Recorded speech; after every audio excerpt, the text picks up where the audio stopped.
Hey there, welcome to cloud और academy. चलिए आज का टॉपिक स्टार्ट करते हैं। आज का टॉपिक है एसटीपी कन्वर्जेंस प्रोसेस। आप लोगों को मालूम होगा कि STP spanning tree protocol switching loops को अवॉइड करने के लिए रोकने के लिए यूज़ किया जाता है। लेकिन बैकएंड में ये स्विचेस किस तरह से काम करती है, एसटीपी किस तरह से काम करता है, वो किस तरह से डिसाइड करता है कि कौन से स्विच का कौन सा पोर्ट आपका ब्लॉक होना चाहिए जिसकी वजह से आपका स्विचिंग लूप अवॉइड किया जा सके, रोका जा सके, ये बैकग्राउंड के प्रोसेस को हमको समझना है।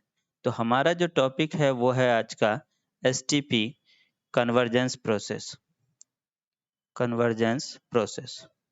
चलिए मैं एक-एक करके आपको शुरू से पूरा प्रोसेस समझाता हूँ कि बैकएंड में स्विच किस तरह से काम करती है।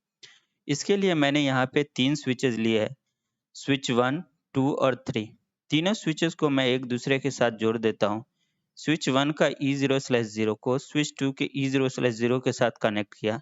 स्विच 1 का E0/1 स्विच 3 के E0/1 के साथ कनेक्ट किया और स्विच 2 का E0/1 स्विच 3 के E0/0 के साथ कनेक्ट किया। चलिए, यहाँ पे सभी इंटरफ़ेस के सामने नाम और नंबर ले लेते हैं। और उसके बाद हम अब समझते हैं कि स्विच बैकएंड में एसटीपी कन्वर्जेंस प्रोसेस काम किया होगा और यहाँ पे उसने किसी एक स्विच के पर्टिकुलर पोर्ट को ब्लॉक कर दिया होगा। अगर देखिए कि अगर मैं ये केबल ना लगाऊं तो यहाँ पे कोई स्विचिंग लूप नहीं होगा। स्विच 2 को अगर स्विच 3 से कम्युनिकेशन करना है तो उसके पास एक ही रास्ता है कि वो इधर से ही जाए। लेकिन अगर ये केबल लगाते हो तो अब स्विच 2 के पास 2 रास्ते हैं, वो इधर से भी जा सकता है और इधर से भी जा सकता है। अब यहाँ पे कोई राउटिंग प्रोटोकॉल तो है नहीं, आरआईपी या ईआईजीआरपी या ओएसपीएफ जो डिसाइड करेगा मैट्रिक कैलकुलेट करके कि मेरे लिए बेस्ट पाथ कौन-सा है। तो जब अगर स्विच 2 स्विच 3 से कम्युनिकेशन करेगा तो वो डेटा की कॉपी इधर से भी जाएगी और इधर से भी जाएगी। यानी कि एक ही डेटा की कॉपी स्विच 3 पे 2-2 बार पहुँचेगी, मल्टीपल कॉपी पहुँचेगी यानी कि डुप्लीकेट कॉपी कॉपी पहुँचेगी। इस चीज़ को रोकने के लिए एसटीपी बैकएंड में काम करता है और एसटीपी जो है वो खुद ब खुद किस पर्टिकुलर स्विच के पर्टिकुलर पोर्ट को ब्लॉक कर देता है जिससे आपका स्विचिंग लूप रुक जाए। लेकिन अभी हमको ये डिसाइड करना है कि ये स्विच 1 के पोर्ट को ब्लॉक करेगा या स्विच 2 के या स्विच 3 के और कौन से पोर्ट को ब्लॉक करेगा जिसकी वजह से एसटीपी आपका ये स्विचिंग लूप जो है वो आपका बंद हो जाएगा। चलिए इस चीज़ को समझने के लिए मैं आपको एक-एक चीज़ें समझाता हूँ कि बैकएंड में प्रोसेस किस तरह होती है। सबसे पहले आप तीनों स्विच का बेस मैक एड्रेस ले लीजिए। तो स्विच 1 का बेस मैक एड्रेस क्या है? उसके लिए देखिए, सबसे पहले आपको स्विच 1 पे जाना है और कमांड डालना है सबसा show spanning tree. Show spanning tree करोगे तो यहाँ पे जो आपको एड्रेस आ रहा है ये आपका बेस मैक एड्रेस है, जो मैंने यहाँ पे नोट डाउन कर दिया है कि स्विच 1 का बेस मैक एड्रेस ये है। उसी तरह स्विच 2 का बेस मैक एड्रेस ले लेता हूँ। मैं कमांड डालूँगा शो स्पैनिंग ट्री। यहाँ पे आपको बेस मैक एड्रेस दिख रहा है, जो मैंने यहाँ पे नोट डाउन कर दिया है। ये स्विच 2 का बेस मैक एड्रेस है।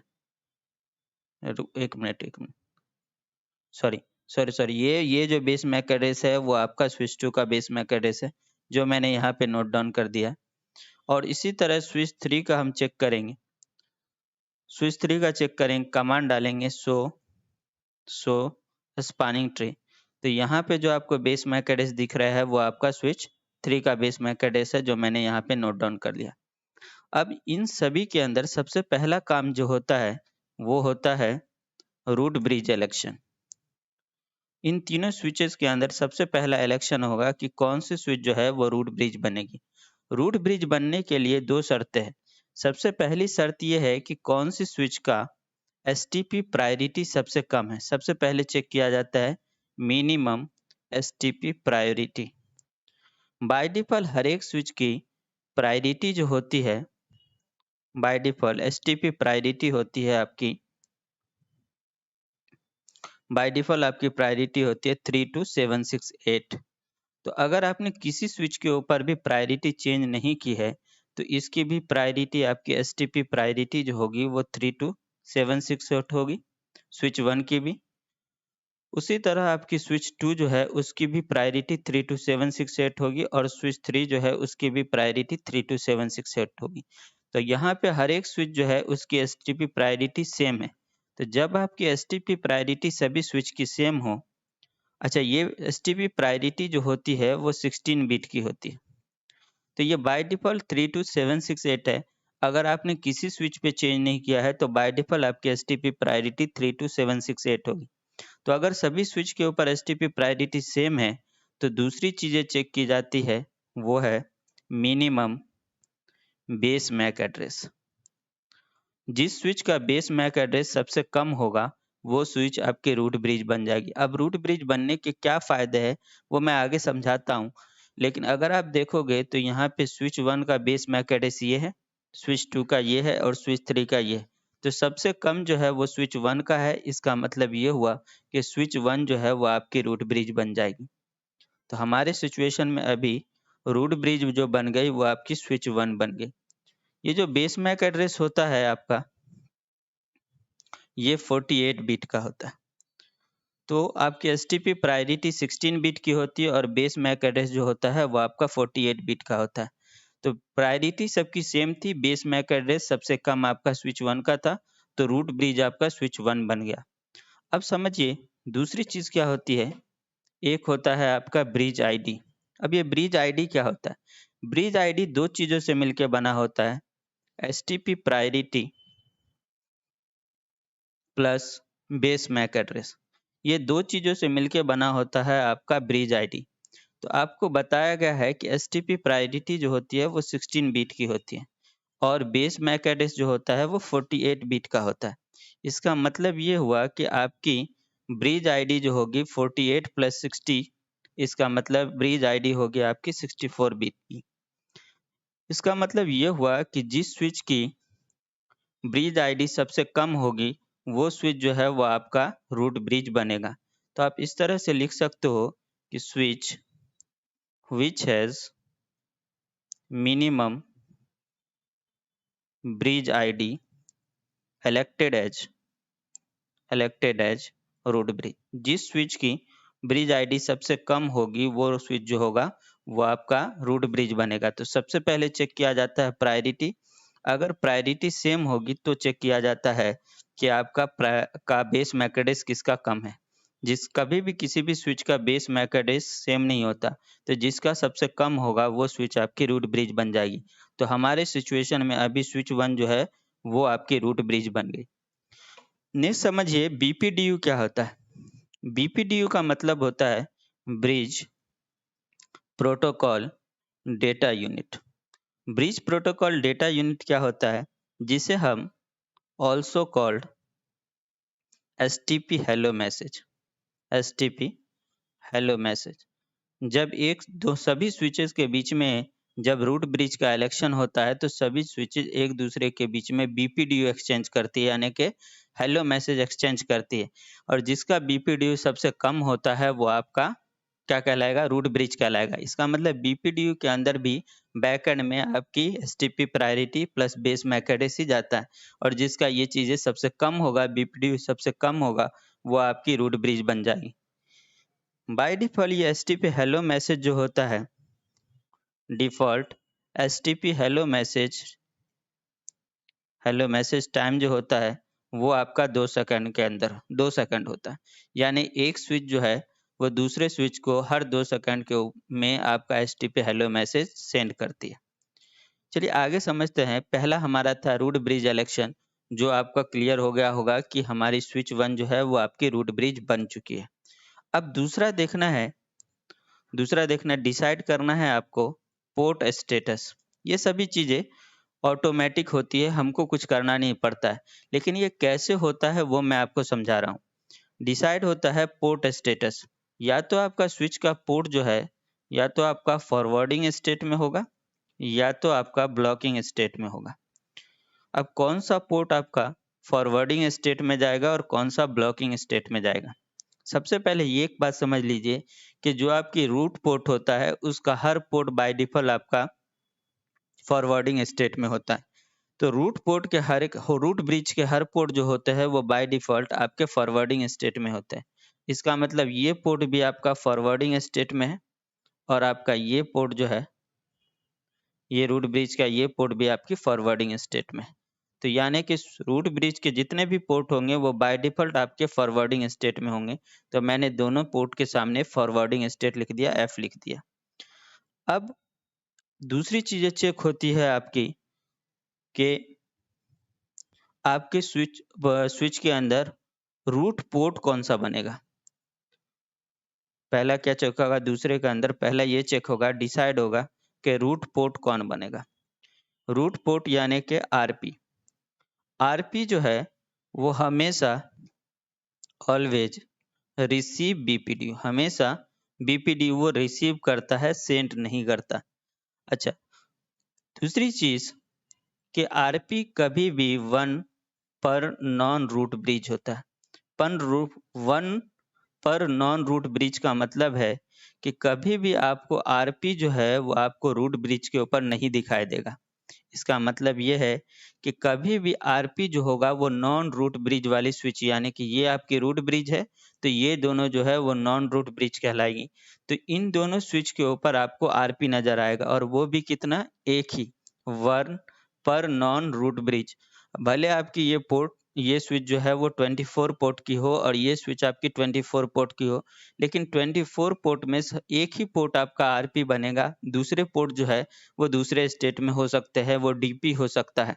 लेकिन एक ही पोर्ट को आरपी बनेगा, भले कितने भी पोर्ट की स्विच को क्यों ना हो, और ये आरपी कभी भी नॉन रूट ब्रिज पे आपको नज़र आएगा।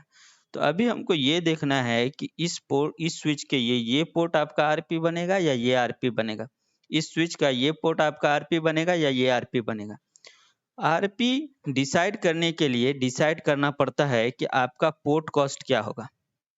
डिसाइड होता है पोर्ट कॉस्ट। पोर्ट कॉस्ट जो है it is IEEE defined value. ये IEEE ने पहले से डिफाइन किया हुआ है कि हर एक पोर्ट का पर्टिकुलर पोर्ट कॉस्ट होगा। जैसे कि अगर आपका इथरनेट है तो इथरनेट का पोर्ट कॉस्ट होगा 100। अगर आपका फास्ट इथरनेट है तो फास्ट इथरनेट का पोर्ट कॉस्ट होगा 19। अगर आपका गीगाबिट इथरनेट है तो उसका पोर्ट कॉस्ट होगा 4। और अगर आपका 10 गीगाबिट इथरनेट है तो उसका पोर्ट कॉस्ट होगा 2।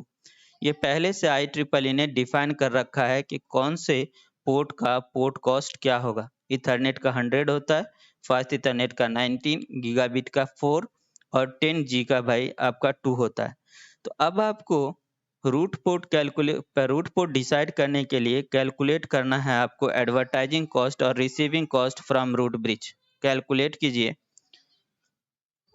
कैलकुलेट कीजिए advertising cost slash receiving cost receiving cost from root bridge. Root bridge से आपको कैलकुलेट करना है कि एडवर्टाइजिंग कॉस्ट क्या होगा और रिसीविंग कॉस्ट क्या होगा। चलिए, हमारी ये रूट ब्रिज है, यहाँ से हम डिसाइड करेंगे। तो अभी ये रूट ब्रिज है, जहाँ से आपका एडवर्टाइज होता है वहाँ से एडवर्टाइजिंग कॉस्ट हमेशा ज़ीरो होगी। तो यहाँ पे एडवर्टाइजिंग कॉस्ट ज़ीरो है, यहाँ पे भी जहाँ पे रिसीव होगी वहाँ पे भी रिसीविंग कॉस्ट आपका ज़ीरो होगा। अब जहाँ पे रिसीव हुआ है वो आपका इंटरफ़ेस जो है वो आपका ईथरनेट है। तो ईथरनेट है तो उसके अंदर ऐड हो जाएगा 100, यानी कि अब यहाँ पे आपका एडवर्टाइजिंग कॉस्ट जो होगा वो आपका होगा 100 और रिसीविंग कॉस्ट भी इस लिंक के ऊपर होगा आपका 100। तो यहाँ पे आपका रिसीविंग कॉस्ट भी आपकी 100 हो गई। फिर ये रिसीव जो हुआ है वो ईथरनेट इंटरफ़ेस पे हुआ है, तो ईथरनेट इंटरफ़ेस का कॉस्ट होता है आपका 100। तो यहाँ पे 100 ऐड हो जाएगा, यानी कि ये लिंक के ऊपर एडवर्टाइजिंग कॉस्ट आएगी 200 और रिसीविंग कॉस्ट भी आएगी आपकी 200। तो ये जो आपने कैलकुलेट किया एडवर्टाइजिंग कॉस्ट और रिसीविंग कॉस्ट, वो इस साइड से कैलकुलेट किया, अभी इधर से बाकी है। तो इधर से अगर हम कैलकुलेट करें रूट ब्रिज से, तो जहाँ से आप कैलकुलेट करोगे वहाँ से ज़ीरो होगा। तो एडवर्टाइजिंग कॉस्ट भी आपकी ज़ीरो होगी और रिसीविंग कॉस्ट भी आपकी ज़ीरो होगी। अभी फिर से ये रिसीव जो हुआ है वो ईथरनेट इंटरफ़ेस पे हुआ है। तो ईथरनेट इंटरफ़ेस पे ऐड हो जाएगा 100, यानी कि ये लिंक के ऊपर अब आएगा एडवर्टाइजिंग कॉस्ट 100 और रिसीविंग कॉस्ट भी 100। अब आपको फिर से जो रिसीव हुआ है वो ईथरनेट इंटरफ़ेस पे रिसीव हुआ है। तो ईथरनेट इंटरफ़ेस का कॉस्ट है 100 तो यहाँ पे ऐड हो जाएगा 100 यानी कि यहाँ पे एडवर्टाइजिंग कॉस्ट होगी 200 और आपकी रिसीविंग कॉस्ट होगी वो भी आपकी होगी 200। अब आपने कैलकुलेट कर लिया है कि आपका एडवर्टाइजिंग कॉस्ट क्या होगा और रिसीविंग कॉस्ट क्या होगा। अब चलिए नेक्स्ट हम आपको बता रहे हैं, नेक्स्ट है आपको ये कैलकुलेट करना है कि आपके स्विच के कौन से पोर्ट के ऊपर मिनिमम रिसीविंग कॉस्ट हुआ। मिनिमम रिसीविंग कॉस्ट कौन से पोर्ट पे आया। जिस स्विच के स्विच के जिस पोर्ट पे आपके मिनिमम रिसीविंग कॉस्ट है वो पोर्ट आपका रूट पोर्ट बन जाएगा।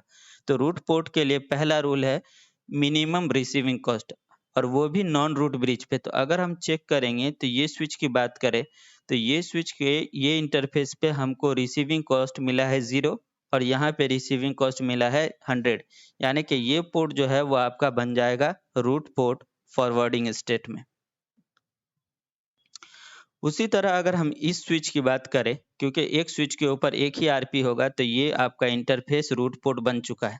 अब ये स्विच की बात करें तो यहाँ पे हमारा ये इंटरफेस के ऊपर रिसीविंग कॉस्ट आया है 0 और यहाँ पे आया है 100 तो आपका ये पोर्ट जो है वो आपका बन जाएगा रूट पोर्ट फॉरवर्डिंग स्टेट में। अब आपने डिसाइड कर लिया कि आपके स्विच के ऊपर रूट पोर्ट कौन सा होगा। अब आपको नेक्स्ट रूट पोर्ट डिसाइड कर लेने के बाद अब आपको नेक्स्ट डिसाइड करना है डेजिग्नेटेड पोर्ट। तीसरा काम करना है डिसाइड करना है आपको डेजिग्नेटेड पोर्ट। डेजिग्नेटेड पोर्ट जो है उसके लिए सबसे पहला रूल है डेजिग्नेटेड पोर्ट के लिए। सबसे पहले समझिए कि जो आपका डेजिग्नेटेड पोर्ट है डीपी वो ऑलवेज सेंड करता है बीपीडीओ। और ये भी याद रखिए कि आपका जो रूट ब्रिज है उसके हर port by default DP mode में होते हैं और फॉरवर्डिंग स्टेट में।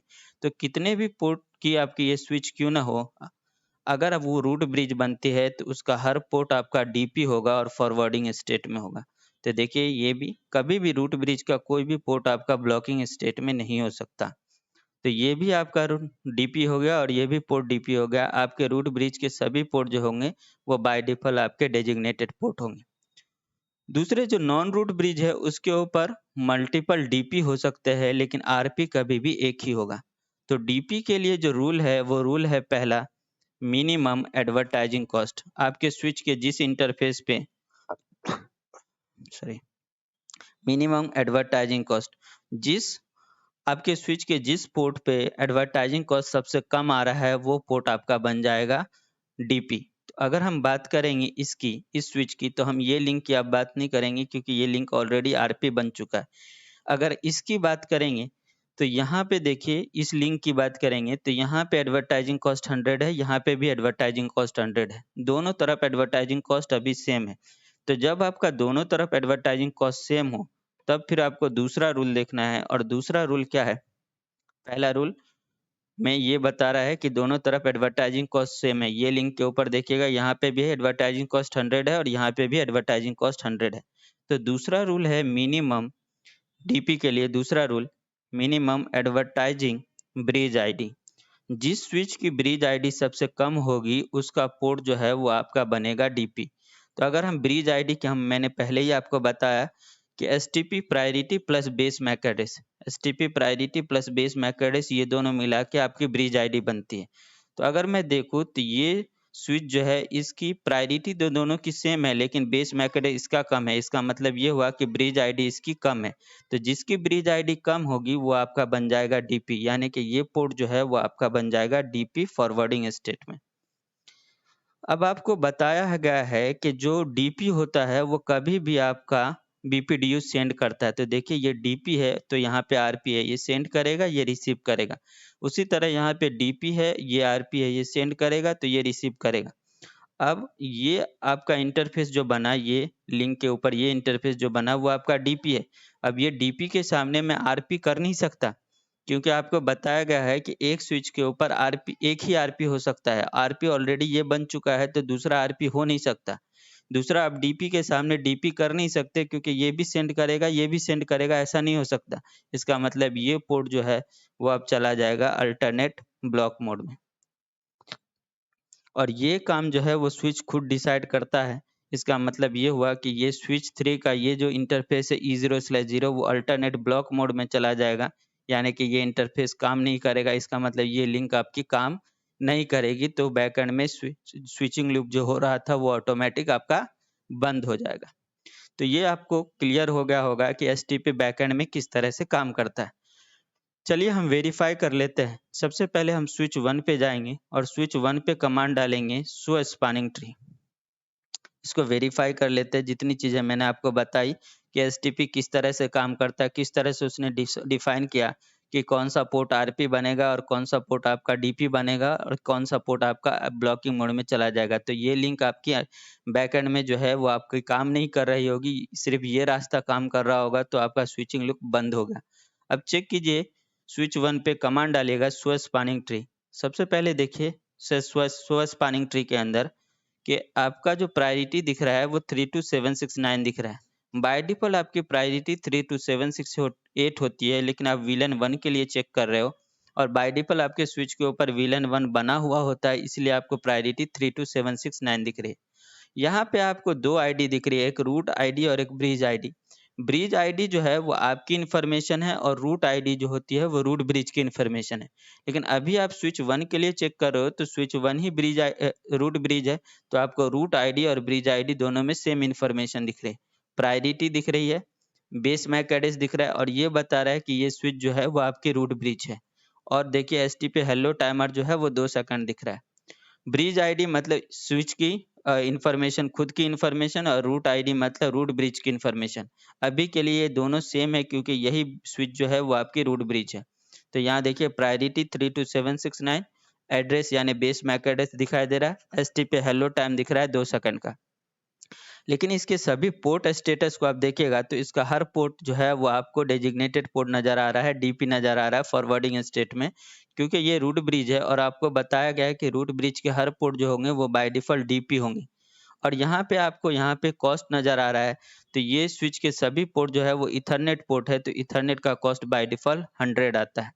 तो यहाँ पे आपको 100 नज़र आ रहा है। उसी तरह अगर हम स्विच 2 पे चेक करेंगे, स्विच 2 पे जाइए और कमांड डालिए शो स्पैनिंग ट्री। तो यहाँ पे आपको रूट आईडी और ब्रिज आईडी नज़र आ रहा है। तो ये रूट आईडी जो इन्फॉर्मेशन है वो रूट ब्रिज की इन्फॉर्मेशन है, यानी कि स्विच 1 की है और ब्रिज आईडी जो है वो खुद की इन्फॉर्मेशन है। तो अब अगर आप यहाँ देखिएगा तो ये एड्रेस जो है, ये बेस मैक एड्रेस वो एक्चुअली में किसका है? स्विच 1 का है। कॉस्ट दोनों के बीच में ईथरनेट लिंक है इसलिए 100 है। पोर्ट आपका देखिए कौन से कनेक्टेड है? E0/0 से कनेक्टेड है और आपका हेलो टाइमर जो है वो 2 सेकंड का है। ब्रिज आईडी मतलब खुद की information, priority 32769, base MAC address switch 2 का बेस मैक एड्रेस दिख रहा है और हेलो टाइमर आपको 2 सेकंड दिख रहा है। अगर आप यहाँ पे गौर से देखिएगा तो E0/0 आपका रूट पोर्ट होना चाहिए। देखिए आपका रूट पोर्ट नज़र आ रहा है और E0/1 जो है वो आपका डीपी नज़र आ रहा है। बाकी जो लिंक कनेक्टेड नहीं है वो भी बाय डिफ़ॉल्ट डीपी मोड में होते हैं। इसी तरह अगर हम स्विच 3 पे चेक करेंगे, स्विच 3 पे जाइए और वहाँ पे कमांड डालिए आप show spanning tree. Show spanning tree करेंगे तो यहाँ पे रूट आईडी और ब्रिज आईडी नज़र आ रहा है। रूट आईडी मतलब रूट ब्रिज की इन्फॉर्मेशन, तो ये बेस मैक एड्रेस जो है वो स्विच 1 का है। और अगर आप कॉस्ट देखोगे तो दोनों के बीच में जो है वो कॉस्ट 100 है क्योंकि इथरनेट लिंक है और पोर्ट देखिए तो E0/1 नज़र आ रहा है, E0/1 से कनेक्टेड है। ब्रिज आईडी मतलब खुद की इन्फॉर्मेशन, तो ये बेस मैक एड्रेस जो है वो स्विच 3 का है और हेलो टाइमर 2 सेकंड है। लेकिन अगर इंटरफ़ेस का स्टेटस देखिएगा तो आपको E0/1 जो है वो आपको रूट पोर्ट नज़र आएँगे, देखिए रूट पोर्ट नज़र आ रहा है, जबकि E0/0 जो है वो आपका अल्टरनेट ब्लॉक है और ये चीज़ें ये खुद ब खुद स्विच करता है। मैंने आपको सिर्फ़ बताया है कि ये पोर्ट अल्टरनेट ब्लॉक मोड में जाएगा और किस तरह स्विच ने डिसाइड किया वो आपको कन्वर्जेंस प्रोसेस बताया। तो उम्मीद करता हूँ कि आपको ये सभी चीज़ें समझ में आ गई होगी, एसटीपी बैकएंड में किस तरह से डिसाइड करता है कि कौन से स्विच के कौन से पोर्ट को ब्लॉकिंग मोड में डालता है। Thank you.